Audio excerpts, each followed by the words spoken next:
I'm appalled at what you said on that pod thing. It's disgusting. This is the After the Show podcast. It's where we get honest and real with yo ass. So sit back, relax, have a blast, because it's time for the After the Show podcast. Yeah, hello, welcome to the KBJ After the Show podcast. Happy Tuesday.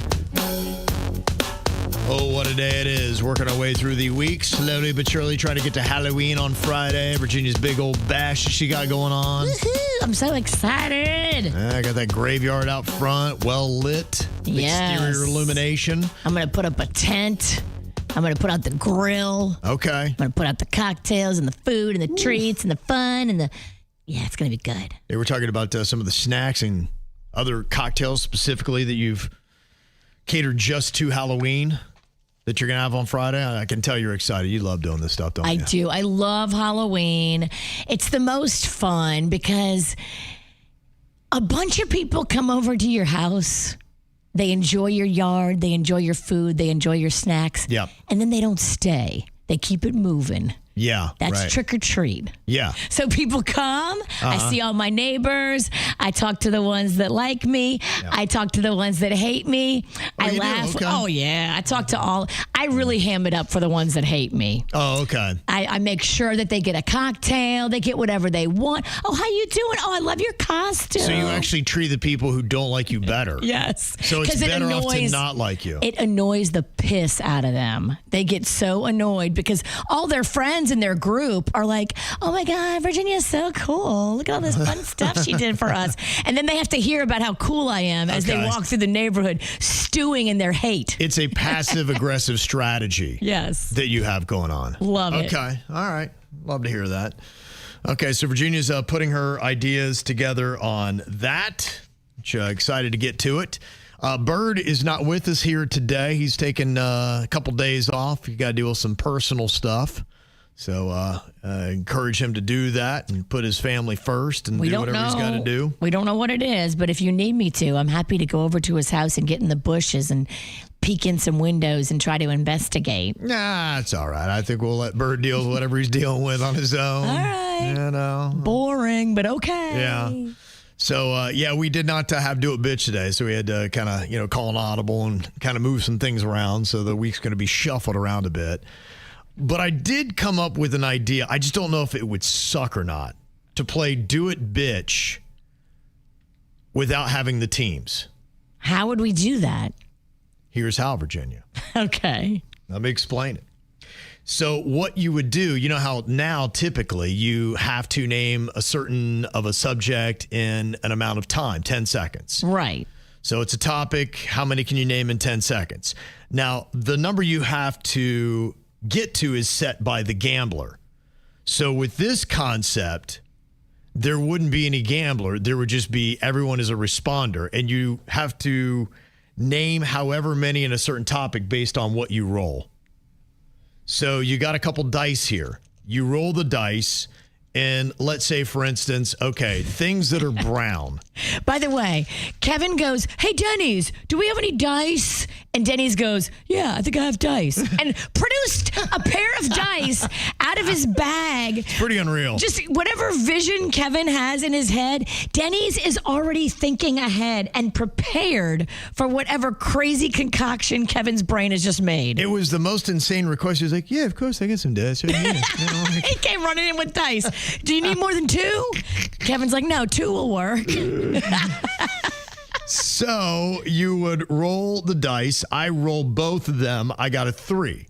So I'd have to name 3 in 10 seconds, which that's not very tough. No. So that would be done. Now That'd be a great roll, an easy roll. Well, and the thing is, you'd never have to do more than 12.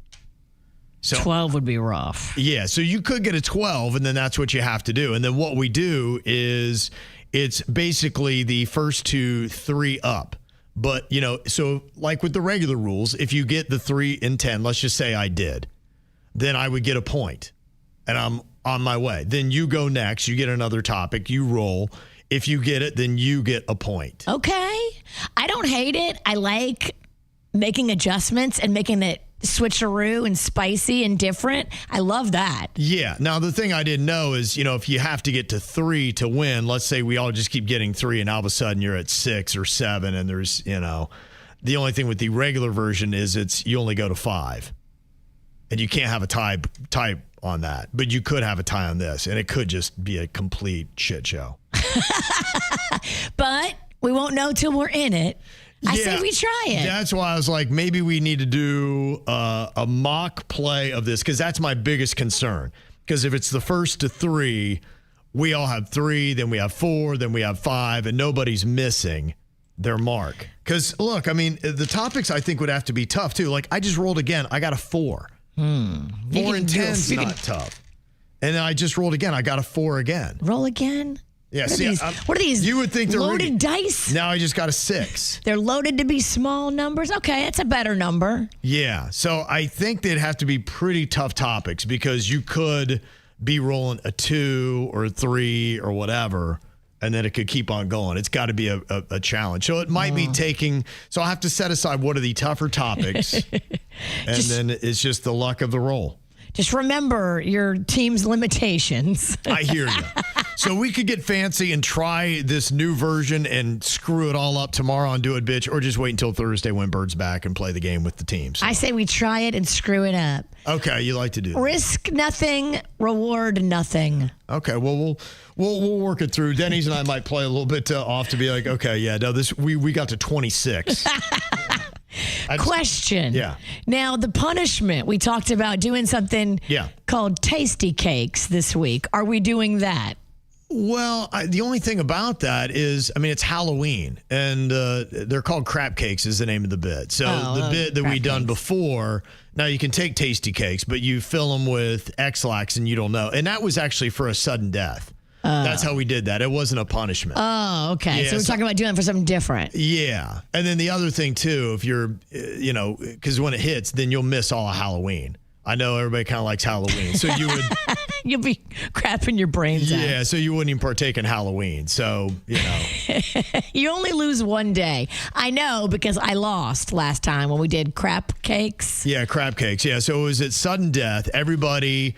You had a thing of cakes. You got to pick your order, and you get to go up and pick your cake, your own fate. 3 of the cakes were regular.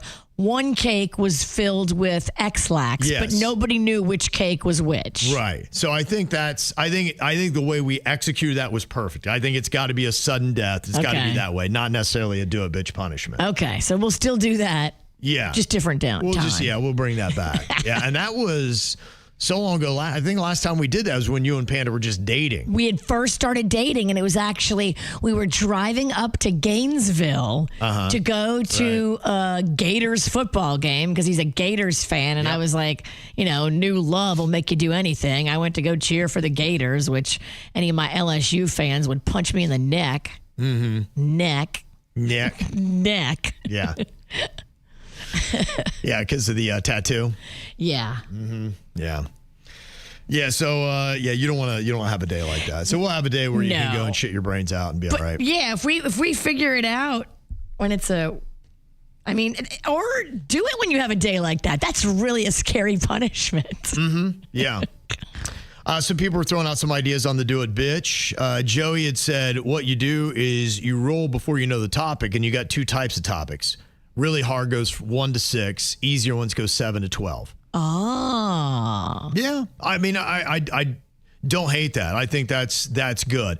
The only thing is, I have known, just because we do a ton of games and we have for 26 years, the more rules you start adding in, you get and then everybody's fighting and everyone's confused and like, I don't get it. And then like, you're rigging the game. I'm like, no, it's just, that's why simplicity is so critical in the studio. It's got to be super easy. So every time I see we add a layer, I'm like, I've kind of got a rule where it's like, there really can't be more than 3 rules to the game. The accusations of rig will fly. Absolutely. They'd be like, no, it's just, that's not a hard one. That's an easy, so I don't know. I see what you're going with that, but I don't think we can add that, because I just hear all fighting. That's an easy topic. That's a hard topic, We'll never agree on what's easy and what's hard. Right. So that's the flaw I see with that. So, yeah, to do a game on the KBJ show, you really have to walk through every possible option of how it can just completely fall apart and everybody can fight. So, and even then, I'm like, there's no way this game is not going to work. And I come in here, I'm like going, I didn't see that coming. I really had no idea that was going to be the twist. I did not anticipate that one. We will fight over the stupidest stuff. Yeah, and then it'll just be a complete mess. And then, yeah, the whole bit is not even a game where anyone wins. It was just an opportunity for us to fight with everybody. Earlier, we were discussing on Am I the Jerk of a wife who had gone to her husband's Halloween party that they have every year, and it's client driven. She winds up on the side. He's entertaining clients. She didn't like it, but he's got a female coworker, and she's heard the term work wife used before, I think by her. And so when he said, we're going to do a costume together, she's like hell you are. She's like, you're not doing a themed costume with your work wife. And so that was where the fight was. And people said, no, dig your heels in, because that's kind of insane. And we had talked about the term work wife. Not a big fan of that. No. Gene said Virginia is Kevin's work wife. No, I'm not. And I would never say that, because I would never try to well, here's the thing. Insult the queen. Immediately, when you talk about husband or wife, what do? One of the biggest things you do is bang. I mean, that's just it. You bang your husband or your wife, or you hope you do. I mean, I know some relationships don't, but that's the first thing you think is you've made a vow to them and that you bang. And that's things like, no, you can, I agree. I like coworkers. Yeah, we're like siblings. I would go with that. But yes, we're way more like siblings. To put your work sister? Okay, all right, I can see that, because we are like that. We've been siblings for 26 years. I don't have any siblings. You are like my sister, so I'm cool with that. The wife thing freaking weirds me out. I don't like that term. So, yeah, we don't have any work spouses around here. It is rude to your actual spouse to say that. And if you say that, just know that people are talking about you behind your back and saying, that's weird. Why does he say that? Why does she say that? It's just weird. Yeah, I find it weird every time, too. And what actually I find weird is how many people don't find it weird. Because people use it a lot. That comes up more than just, you would think if it didn't stick, it would never come up. And we just always are getting emails about the work wife or husband. It's normally work wife. I'm like, who's still using this damn term? You know who the hell you won't hear say it? Panda Sinicki. Yeah, right. He would never say that shit because he knows that that's not appropriate. You don't talk like that. Yeah. Work wife. Let me meet this bitch. I would only use that term in front of my wife if I wanted to start a public fight. Yes. It would be very humiliating to me. And don't use my name. Yeah. You better find some other worker that you can call your work wife. If you put that shame on my name, now you're going to fight me and the queen. You do. I mean, yeah, you kind of bring somebody else into the equation. Like, I'm not your freaking one. What are you talking about? Some people like drama. Some guess. people like creating this kind of stuff. And this sexually tests the waters. And you throw that out there to see, like, oh, what does this person say when I call them my work wife? Oh, it's scandalous. It's naughty. Some people like living in that realm where they're just dancing with the devil. Yeah. I don't like it. No. Panda has a work wife. That bitch is getting a throat punch. Right. Look out. That's all there is to it. We got an email here from our local Japanese correspondent again in Japan. Says Virginia is wrong again about the bidet usage. Jaybird was right on this. You absolutely wipe first, then hose, then pat dry with the toilet paper to avoid the TP dingleberries. No, you're using too much paper, sir. If you just hosed right away, you're getting your poop ricochet all under the seat. Well, that's why you clean your toilet. If you poop, you get poop ricochet in your toilet. What are you, some kind of clean, perfect pooper? Yeah, well, he says you're not doing it the Japanese way, and I believe they lay claim to the bidet, that they were the originators of it. So I think that's why he's speaking with some authority here. I do want to put all kind of respect on the Japanese name because I do love Japanese everything. But spraying first gets all of the major issues off of the bunghole. Spray first, then pat dry. And if you do it right, there's really not going to be much brown on that paper. And then, of course, you keep wiping till there's no brown. So you spray and then wipe. Yes. Okay. All right, I'll see how people bidet. We will probably continue to fight about this, but Okay. I love fighting about things that are stupid. It seems like there's wipe, spray, pat dry, as they were saying, and then you're just spray and wipe. I'm just spray and wipe. Just grip it and rip it, basically. Yeah, I want to spray first. Let's save the toilet paper. Let's save the trees. Yeah. Sean said, how do you not get poo ricochet on yourself? I don't know. It just goes in the bowl. Gravity, bruh. Okay. I mean, the particles fall. Okay. I'm not in space taking a shit. Sherry said, my son just got back from Japan. He was surfing there, and every toilet was heated. Yeah, apparently they have amazing toilets. In fact, our Japanese correspondent said, Kevin, you should absolutely invest in a bidet. It's life-changing. Here in Japan, you can poop almost anywhere in public and have a decent toilet with a bidet. Wow. A lot of the toilets have a self-cleaning function, and the stalls normally have a toilet sanitizer and you can use to clean before you sit. Now, I'm no terrorist and I don't choose to poop in public, but it is nice to feel safe in case of an emergency. That is the opposite of the experience that I had with public toilets in Italy. It was not poop friendly. There was certainly no bidets. Really? Most of them, there was no toilet paper. What? That's a thing. You got to bring your own. No, I mean, who's traveling around in life with toilet paper? I did, because I knew going over there that, and sure enough, the potty at the train station, I was just going number 1, not number 2, but there was no paper in any of the stalls. Yeah, I think some cultures, they actually just use their hand. Now. I think that's why in that country you're not supposed to shake hands. We can't get down like that. It's a different level, yeah. No, sir. Okay, well, according to this, you may be wrong, Virginia. How do you bidet? 32% do what you do, Virginia. They spray and wipe. 68% wipe, spray, pat dry. That's too much paper. Okay. What are you folks, just rich, independently wealthy, that you can buy as much Charmin as your precious, expensive derriere asks for? No, we're on a budget in my house. Okay. We spray. Well, sometimes you got to splurge. I don't know. Maybe one less bottle of champagne a month. How dare you? Okay, all right. You're right. Priorities. You won't be saying that when you're in the yard whooping it up on Friday.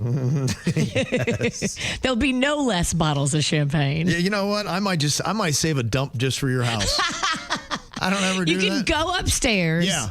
And you can see my shitty I'm rug. gonna save it up. I'm not going to poo from now till your party on Friday. You can see that terrible Amazon rug, because I'm not going to pick it up just yet. Yeah. I'm going to go up there for 2 hours. I'm going to spend the whole party up there. Hey, where's Kevin? He's taking that massive dump he promised. I love it. No, you don't. I do. I'm an Instagram story. I'll open the window. I'm still shitting. Kevin's still up there. He's been out there for 45 minutes. Still shitting. Put on the fan, Kevin. Allison said, I just had an epiphany.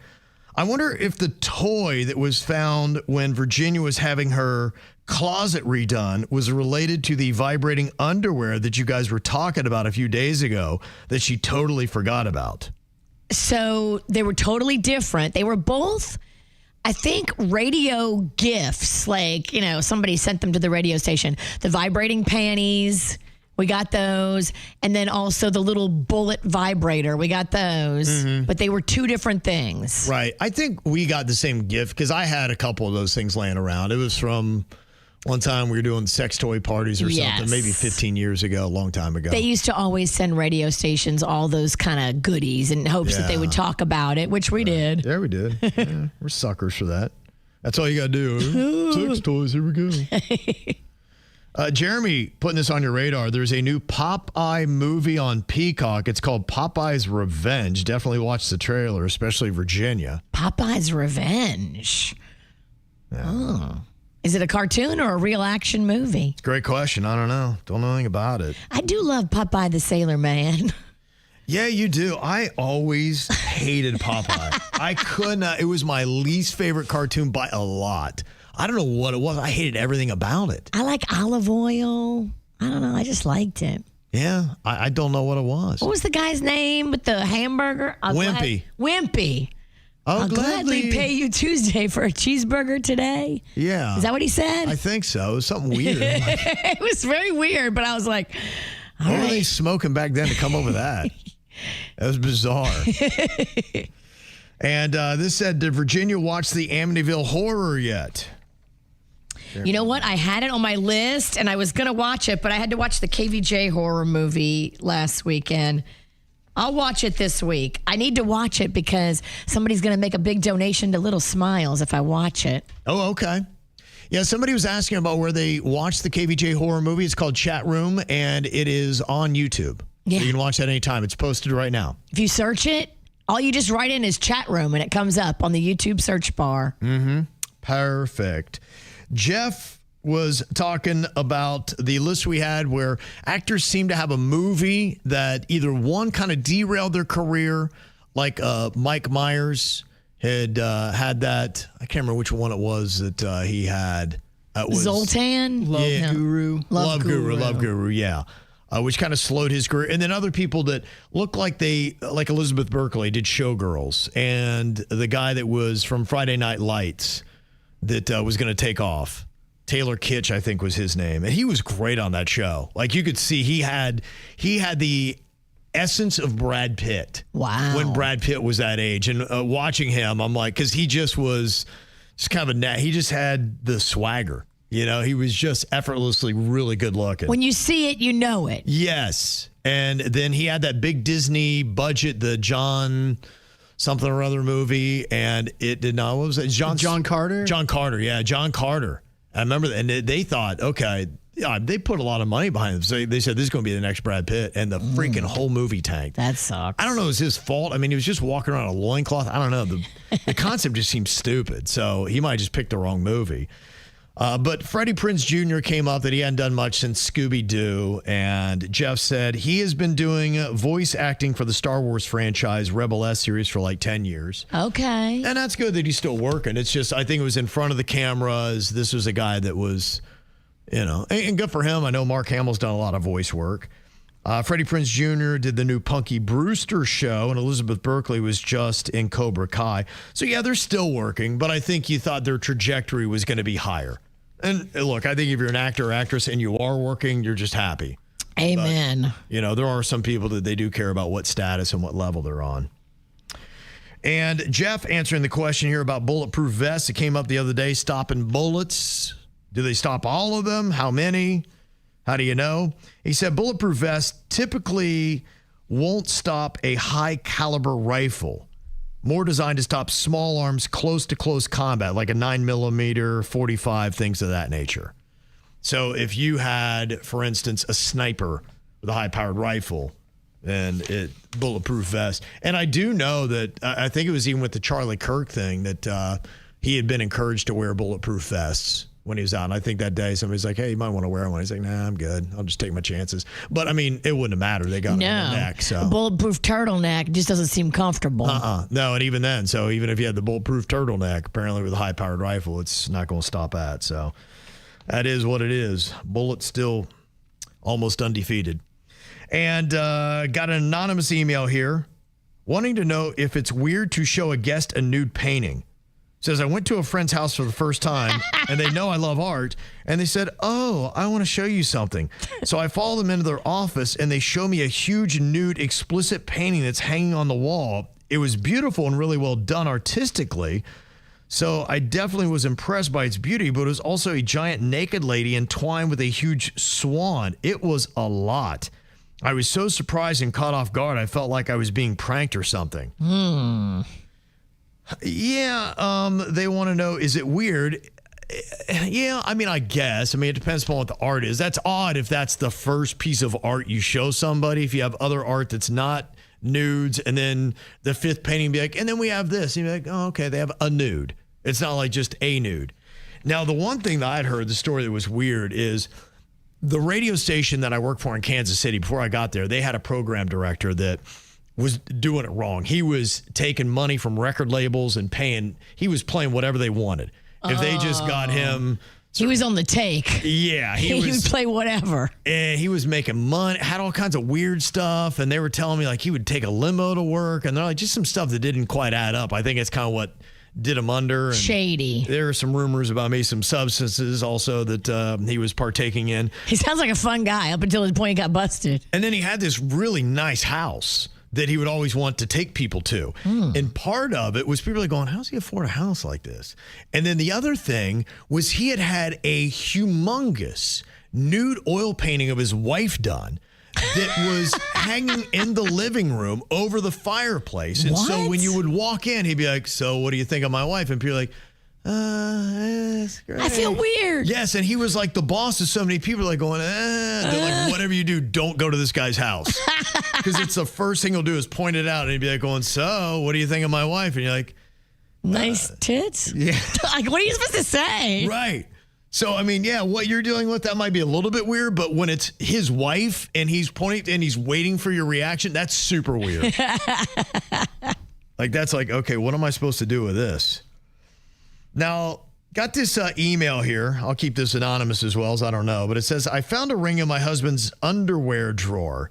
I immediately recognized it as being my Pandora ring that I bought as a cough, cough, hint, hint ring. We've been together for 15 years. 15 years. Now, okay, she said it's her husband, so she never got a wedding ring? Is that, I was confused by this email, and I had you read it, because I'm like, I had so many questions that there's just not enough answers here. So I'm like, so you didn't get a wedding ring when you got married. That's a mess. So you got a Pandora ring. It says we've been together for 15 years. He insisted it was his grandma's ring when I found the Pandora ring. I Google searched it, and it was definitely my Pandora ring. Should I have not said anything at all? So, yeah, I don't understand what the hell is going on here. So you didn't get a wedding ring. You bought your own Pandora ring. He then hid that. So why? Why would you hide the Pandora ring and then say it's your grandma's ring when she finds it? If she was like flossing the Pandora ring and making him feel bad that she didn't have a real diamond or a real engagement ring or a real wedding ring, he could have seen the Pandora ring one day just laying out and been like, ugh, annoyed, and hid it. So he wouldn't have to hear it from her, and she wouldn't have the ring to flash in his face and say, wish this was real, but it's not. It's Pandora. Maybe he got annoyed, hid it in his drawer, and forgot about it. And then she busted him when she found it, and he's like, oh, that's my grandmother's ring. Oh. That's the only thing I can think of. Do you think that if you cannot afford a wedding ring, I mean anything, or just find something that you like, that you can't make that commitment that maybe marriage is not the right move for you? I do kind of think that. I think that if you don't have it financially together enough to buy a piece of jewelry that is nice and real, you and get a means $20 ring, but to me, making some kind of commitment that you're like, okay, you got to make a commitment to something. Yeah, I am not sure, that one, I completely understand what's going on there or understand what the situation is. It does sound weird and it sounds dysfunctional with what's going on. Look, I mean, if you can't afford a ring and you went to the Pandora, that's great. Why would he then confiscate it? That's where I'm confused with. Right. Like, why did that happen? What were you saying to him about this Pandora ring that made him not like the ring and take it and hide it? Yeah. Now, do you remember the rapper Mace? He was hanging with Diddy back in the day and, doing all that kind of bad boy for life stuff. Well, he was on a podcast, and he revealed that he once asked a potential partner to purchase her own ring to see just how serious she was about marriage. Now, everybody kind of laughed on that, and he keeps his current love life private. It probably was Twyla Betha, who he divorced in 2014, is who he was talking about. But he didn't want somebody coming in who's going to be a gold digger and using him just for a ring. He's like, all right. He's like, I'll marry you if you buy your own ring. That's weird because once you marry her, I mean, unless you have an ironclad prenup, you're going to be giving her a good bit of money. I would assume you're going to get an ironclad prenup on top of it. Being like, okay, look, I want to make sure that you're not here at all for my money. So that means you buy your own ring. I'm not going to buy you a fancy ass ring that can show off. And then you're signing an ironclad, like you're not getting money out of me. If you're with me because you think I'm just amazing and you want to spend your life with me, that's one thing. Do you hate that, or is that too intense? It's a weird flex. I mean, it's a weird flex. She's with you because you're Mace. And that's what he's trying to prevent against. And he's saying, I don't know if it's possible. Yeah. You are who you are, and that is impressive to girls. I can't change that. That's why I don't know. I think I would probably stay single and just date being girls. Single. Yeah. Why can't you just have a live-in girlfriend? Yeah. If you want to play house, play house. I think the only time I like a lot of times these relationships, I like when you were with them before you had money and fame. And then I'm like, okay, I feel good about that one. That's good. Let's do that. Before you had any kind of money, you were a couple and you were all invested in me then. It's just now I'm famous. Now I got money. Now you want to be with me. That would be tough. I think if that happened, I don't think I'd ever get married. I think there's no way because I'd never trust it. Yeah. And you're right. Those games are kind of weird. They are. I would rather just be like, I'm not going to put you through. I'm just not going to marry you. We're not going to get married, but we're going to live here and we're going to be awesome and cool. Right. Until one of us is not being awesome and cool. And then until I'm not as rich and not as famous and not as hot, and you decide you want to go off somewhere else or vice versa. Right. Yeah. Then we'll call it good. Danielle sent an email. She said, on Saturday, I unfortunately had to put my dog down. Aww. She was 16, had been in bad health. While I knew I was doing the right thing, it still was painful and hard. But when I got home, I decided to try and do some things that I normally do on a Saturday, which involved catching up on that week's ATS, the After the Show podcast. And after a few hours, my husband persuaded me to go to dinner and suggested that we go to La Condesa, Kevin's Mexican restaurant in Boca Raton. I've been waiting to try because he talks so highly about it. I got the tacos, a very large sangria, and it was delicious. I just want to say thanks to you all. You made me laugh on a very hard day and took my mind off of the loss for a little while with your craziness and delicious restaurant suggestions. Been a loyal listener for 22 years, and thanks to the YouTube and the app, I take you guys everywhere. Even though I've never gotten the chance to meet any of you in person yet, I feel like you're family. Thank you all so much for doing what you do every morning. It's greatly appreciated. Thank you, Danielle. Yay. That does mean a lot. So that does mean a lot. Yeah. That's why we do it. Mm-hmm. Glad you like the restaurant. I've not done a La Condesa video yet. Oh, you need to. I will. Yeah, I will. So we're trying to. I'm kind of going through all the staples that I talk about because I want to be able to say, hey, we got a video for that. So I've got some of the others, probably another at least 10 places.